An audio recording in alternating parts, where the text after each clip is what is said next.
ছেলেদের বুকে বেশি পশম থাকলে কি হয়? এই ছেলেরা নাকি তার স্ত্রীদের বেশি ভালোবাসে। একটা জিনিস হয়, এটা বুঝে নেওয়ার চেষ্টা করেন। অনেক ছেলেদের বুকে পশম যখন বেশি থাকে বলে যে তুই তো তোর স্ত্রীকে খুব বেশি ভালোবাসবি।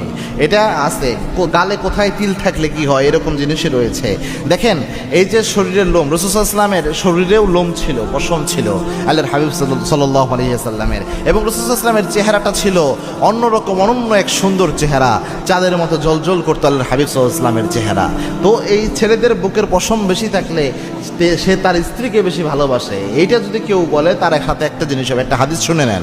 আল্লাহর হাবিব সাল্লাল্লাহু আলাইহি ওয়াসাল্লাম জানিয়েছেন, আত-তিয়ারাতু শিরক, যে কোনো ধরনের কুলক্ষণ সুলক্ষণে বিশ্বাস করা শিরকের অন্তর্ভুক্ত।